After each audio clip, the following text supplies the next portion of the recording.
ትናንት ኤርትራና መሪዎቿን አውግዞ ሲያስወግዝ የኖረው ኃይል ዛሬ የትግራይና ኤርትራ ወዳጅነት ዘላለማዊ ነው በማለት ላይ ነው። ለፖለቲካው ሲል በድህረ አብይ የኢትዮ ኤርትራ ወዳጅነት ይኖራል እንኳ አይልም። በእርግጥ ከኤርትራ የተቃረነች ኢትዮጵያን ሲበዘብዝ ለኖረ ኃይል ዛሬ ወደ ኤርትራ ሲዞር በድህረ አብይ ከኢትዮጵያ የተወዳጀች ኤርትራ መኖር አለባት ብሎ ማሰብ ቢጀምር ነው የሚደንቀው። የኤርትራን ወዳጅነት ከራሱ ድርጅታዊ ጥቅም አንጻር እንጂ ከኢትዮጵያ ሀገረ መንግስት ቀጣይነትና ከቀጠናው ሁኔታ አኳያ ማየት አልፈለገም። ኤርትራና ትግራይ አንድ ሀገር መሆን አለባቸው የሚለው የእርሱ ልሂቃን ዲስኩር ታች ቤት ሲከፋ ላይ ቤት የመቀላውጥ ህዋታዊ ስነ ልቦና ነው በሚልም ይተቻል። ሌላም እውነት አለ። የኤርትራን ሉዓላዊነት የመናድና የተቃርኖ ቅዠት የቆየ ድብቅ ፍላጎቱን ይባላል። ህዋት በእርሱ አስተሳሰብ የተቃኙ ልሂቃኑ የትግራይን እጣ ፈንታ ከኤርትራ ሲያማትሩ ትናንት ያሉትን ሲቃረኑም ሆነ የሰሩትን ግፍ ያለ አንዳች ይቅርታ በደፈናው ሲያደፋፍኑት ግድ አይሰጣቸውም። ምክንያቱም ህዋት ጥቅሙን ለማሳካት ሲሮጥ የሉኝታውን ሸጦ በመሆኑ የሚጠነቀቅለት ህሊና የለውም። ትናንት የኤርትራ ነጻነት የጥቅምና ብልጫ ስሌቱ መሰረት ሲመስለው ስለ ሁለቱ አገርና ህዝብ አንድነት ያነሳም በሙሉ በጠቅላይነትና በትምክተኝነት እየፈረጀ በኤርትራ ሉዓላዊነት ላይ የተቃጣ ጥቃት አድርጎ እንዳላወገዘ ዛሬ በአንዳንድ ልሂቃኑ በኩል ታላቋ ትግራይ ከኤርትራ ጋር ልትመሰረት ስለምትችልበት እድል ለማሳመን ዙም ለዙም ስብሰባ የዲያስፖራ ወኪሎቹ ይንከራተታሉ። በባድመ ደም አፋሳሹ ጦርነት ለሁለት ዓመት በተራዘመ ሁኔታ ህዝብ እንዳላስፈጀና የኤርትራን ጠላትነት እንዳልሰበከ ከዚያ ሁሉ መከራ በኋላ ትላንት ወደ አስመራ ሮኬት እንዳልተኮሰ ዛሬ የአስመራን ደጅ ማጸን ይዟል። ህግደፍ ያማልዳል የዘመኑ የውድብ መዝሙር ነው። ትናንት በኤርትራ ህዝብና መንግስት ላይ ክፍፍል ለመፍጠር በአንድ ጎን ቆለኛው አክራሪ እስላም እንጂ ደጋማው የኛ ነው ወይም የኢሳያስ ቡድን እንጂ ህዝቡ የኛ ነው እያለ የመከፋፈል ፖለቲካን ቢሰራም የዛሬ 5 ዓመቱ ጦርነት ወቅት በዓለም አቀፍ ማህበረሰብ ጥበቃ ስር የነበሩ የኤርትራ ስደተኞችን ከመጨፍጨፍ እንኳን አልተመለሰም።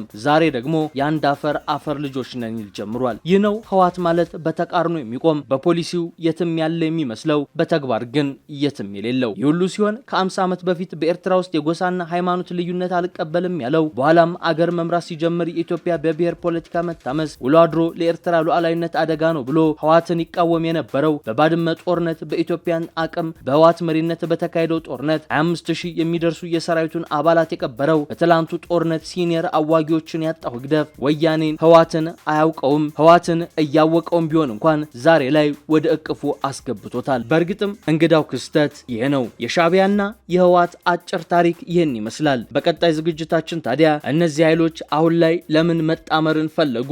ህዋት ከሻዕቢያ ምን ይፈልጋል? ሻዕቢያስ ከህዋት ምን ይፈልጋል? የሚለውን ጉዳይ ዘርዘር አድርገን እንመለከታለን። መልካም ምሽት። ሰላም ለኢትዮጵያ።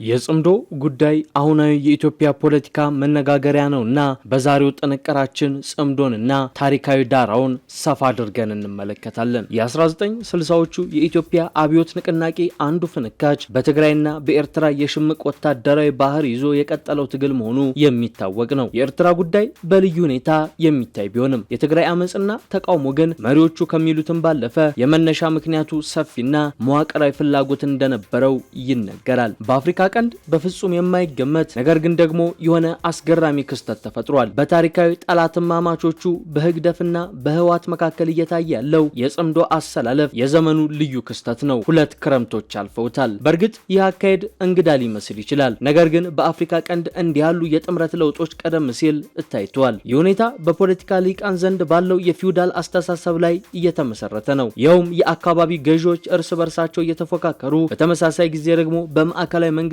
ላይ በየጊዜው በሚለዋወጥ ጥምረት አብረው ይሰለፋሉ። ለኛ ትውልድ ግን ይህ አዲስ ክስተት ነው። በእርግጥ ግማሽ ክፍለ ዘመን በተሻገረው የሁለቱ ትግረኛ ቋንቋ ተናጋሪ ኃይሎች ወታደራዊ ጥምረትና ትብብር ከአንድም 4 ጊዜ ተካሂዷል። መተባበር፣ መጠራጠር፣ መፈረካከስ፣ መጣላት፣ መዳማት 51 ዓመታት የዘለቁበት የትግል ታሪካቸው አካል ነው። የኛው ጥምረት የተለየ የሚያደርገው ሻዕቢያ አገር እየመራ ህዋት ከአገር መሪነት ወርዶ የተገንጣይነት አጀንዳውን ዳግም እየቀሰቀሰ ባለበት ወቅት የተፈጠረ መሆኑ የአቅምና የተፈላጊነት ልዩነት ግልጽ ነው። ወትሮም ተፈላጊው ህግደፍ ነበር፣ ዛሬም ይበልጥ ተፈላጊው ይኸው ህግደፍ ነው። የሁለቱ ኃይሎች ታሪካዊ ዳራ በትብብርና የቅራኔ ታሪክ እየቆመ እንደሆነ ታሪክ ይነግረናል። ህወሓት አንድን አጋር ድርጅት ወይም ስብስብ ለወታደራዊም ሆነ ለፖለቲካዊ ፍላጎት ተጠቅሞ መጣልን መርህ በሚል የዳቦ ስም እንደሚያቆላምጠው ተንታኞች ይተቻሉ። እንዲህ አይነቱን ህቡ ምንፍቅና የተጫነው ግንኙነትም ከበርካታ ድርጅቶች ጋር እንዳደረገ ሁሉ ከኤርትራ ኃይሎች ጋርም ሲዳከም ትብብርን፣ ሲጠናከር ቅራኔን የተከተለ ስልታዊ አካሄድ ፈጥሮ ነበር። ዛሬም በተዳከመበት ጊዜ ያንኑን ታሪኩን ነው እየደገመ ያለው። በተለይ በትግሉ መጀመሪያ አካባቢ በአስመራ ዩኒቨርሲቲ የነበሩ የትግራይ ተወላጆች ከኤርትራው ነጻ አውጪ ጀብሃ የድጋፍ ቃል እንዲገባላቸው ብዙ ጥረዋል። በኋላ ጀብሃን ጥለው ወደ ሻቢያ ላይ መንጠላጠልን መረጡ። ይህም በተመለከተ ጆን ያንግ በ1996 እንደሚለን ሻቢያ ለወያኔ ድጋፍ የማድረግና የማጠናከር ውሳኔ ላይ የደረሰው የነጻነት ጥያቄውን መቀበሉን መሰረት በማድረግ ነበር። አስመራ በነበሩ የትግራይ ተማሪዎች የድጋፍ ቃል ሲጠየቅ የነበረው ጀብሃም ትግራይ በነበረው የደርጉ ወታደራዊ ማዕከላት ላይ ከሰነዘራቸው ጥቃቶች ህወሓት የውጊያ ልምድ ማግኘቱ አይካድም። ይህም በጀብሃና ህወሓት መካከል በጎ ወታደራዊ ትብብር እንዲፈጠር ያስቻለ ነበር። በተለይ ደርግ በ1968 የኤርትራ አማጽያኖችን ለመምታት ራዛ ኦፕሬሽን የተሰኘ ዘመቻ ባወጀበት ወቅት ወታደራዊ ትብብሩን ሻቢያም ተቀላቅሎት ዘመቻውን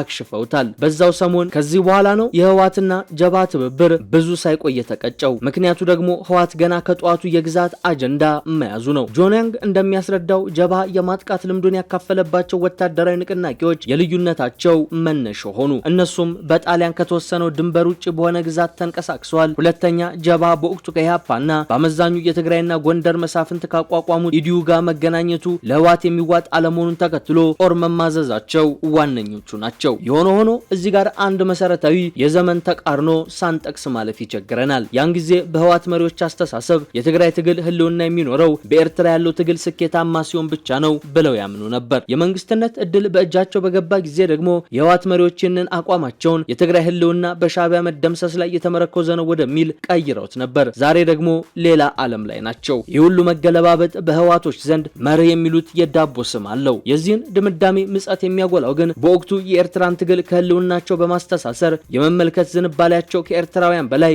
ለኤርትራ ትግል ተቆርቋሪ አድርጓቸው እንደነበር ስናስታውስ ነው። በእርግጥ ህልውናን ከሌላ አካል መኖርና አለመኖር ጋር የማያያዙ የህወሓት ባህሪ ሁሌም ቢሆን የኃይልና ፖለቲካ ሚዛን ብልጫ እስኪኖረው ድረስ ብቻ የሚጸና ነው። ኃይል ሲያገኝ ኤርትራ ትጥፋ፣ ኃይል ሲገዳው ኤርትራ አድኝኝ ማለት የውድብ የ50 ዓመት መስመር ነው ይላሉ አስተያየት ሰጪዎች። ለዚህም ነው ከ1970ዎቹ በኋላ ኃይሉን እያጠናከረ የመጣው ህወሓት የሽምቅ ትግሉን በተመለከተ ከኤርትራን የተለየ አቋምና ፖሊሲ በማራመድ ልዩነታቸው ጎልቶ እንዲወጣ ያደረገው። እዚህ ጋር አድማጭ ተመልካቾቻችንን ላለማሰልቸት ታሪኩን ጠቅለል እናደርገው። የኃይል ሚዛን ሲቀናው መቃረን፣ ጉልበት ሲከዳው ማጎንበስን የተካነው ህወሓት በ1977 አቋሞቼና ፖሊሲዎቼ በሚል ይፋ ባደረገው መግለጫ ከሻቢያ ጋር ያለውን ልዩነቶች በመዘርዘር ግንኙነታቸውን የሚበጥስ አቋም እንደያዘ ታሪክ ያውሳል። እነዚህ አቋሞች ወታደራዊ ስትራቴጂ፣ ርዕዮተ ዓለምና የውጭ ግንኙነቶች ናቸው። ለአብነትም ወታደራዊ ስትራቴጂ የሻቢያ መደበኛ ውጊያ አካሄድ ከፍተኛ ዋጋ የሚያስከፍል ነው በሚል ተቹት። የርዕዮተ ዓለምን ጉዳይ በተመለከተም የብሔሮች የራስ አስተዳደር እስከ መገንጠል የሚለው ሐሳብ 9 ብሔረሰቦችን ላቀፈችው ኤርትራ የማይዋጥና በታኝ አስተሳሰብ በመሆኑ ሻቢያ አልተቀበለውም። ሌላው ደግሞ በውጭ ፖሊሲ ጉዳይ ሲሆን በተለይ በሶቪየት ህብረት ላይ የመጣው ልዩነት ሁለቱን አካላት እንዳይግባቡ አድርጓቸዋል ይባላል። ከእነዚህ ልዩነቶች በተጨማሪ ሻቢያ የመከዳት ያህል አድርጎ የቆጠራቸው ሻቢያ ዲሞክራሲያዊ ድርጅት አይደለም፣ ትምክተኛ ነው፣ ከሻቢያ ጋር ያለን ግንኙነት ታክቲካዊ ነው የሚሉት ፍረጃዎች በህወሓት በኩል መስተጋባታቸው ነው። በዚህም ሻቢያ በሰኔ 1976 ከህወሓት ጋር ግንኙነቱን ያቋረጠ ሲሆን ይህም ብዙም ሳይቆይ በህወሓት ላይ ሌላ ጣጣ ይዞበት እንደመጣ የታሪክ ሊቃን ይናገራሉ። የ1977ቱን ድርቅ ተከትሎ ሻቢያ በተቆጣጠራቸው የኤርትራ ቀጠናዎች የእርዳታ መተላለፊያዎችን ዘግቶ ስለነበር የረሃቡን ሰብአዊ እልቂት የከፋ አደረገው። ህወሓት በራሱ ግምገማና ፍረጃ መታነቂያ ውስጥ ዘው ብሎ ገባ። ለህወሓት የጎንደር ሁመራ ኮሪደር ይበልጥ አስፈላጊነት የገባው እዚህ የታሪክ እጥፋት ላይ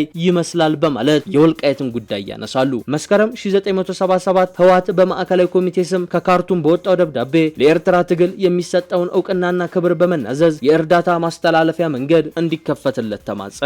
የኤርትራን ትግልም በጸረ ቅኝ ግዛትነቱ እንደሚያከብር በድጋሚ ማረጋገጫን አቀረበ። የኤርትራ ትግል ሐቀኛ ታሪካዊ መሰረት ያለው በጽንሰ ሐሳብና ሳይንሳዊ መንገዶች ማረጋገጫ የተገኘለት የጸረ ቅኝ ግዛት ትግል በመሆኑ ማንም ዲሞክራሲያዊ ኃይል ሁሉ ሊደግፈው ይገባል አለ። ከዚያ ሁሉ ጸረ ዲሞክራሲያዊና ፍረጃ በኋላ ለኤርትራ ትግል የሚኖረውን ድጋፍም በመሐላ ጭምር አረጋገጠ። ይህ ሁሉ ድምር ሂደት ህወሓት በኤርትራ የፖለቲካ ኃይሎች ላይ ቂም እንዲይዝ ያደረገው ስለመሆኑ የኋለኛው ክስተቶች አስረጅ ሆኗል። ከ1977ቱ ድርቅና ረሃብ በኋላ በጋራ ወደ አዲስ አበባ መምጣት ቢችሉም ህወሓት መልከ ብዙ ሐሳቦችን እያውጠነጠነ ነበር። አንደኛው የሻዕቢያን የፖለቲካ ኢኮኖሚ ቁጥጥር ከኢትዮጵያ ገበያ አደፋፍሮ በማስቀረት በብቸኝነት ለመያዝ ይችል ዘንድ የኤርትራን መገንጠል እውን ማድረግ። ሁለተኛው ሻዕቢያን ሸኝቶ በአዲስ አበባ የመቀጠል ቅቡልነትን የሚያመቻቹ የፖለቲካ አጋሮችን ማፈላለግ። ሶስተኛ በኤርትራ መለየት አገር አስገንጣይ በሚል በመሃል ኢትዮጵያ የሚመጣበትን ጫና ለመቋቋም መላ መዘየድን እየተመለከቱ ነበሩ።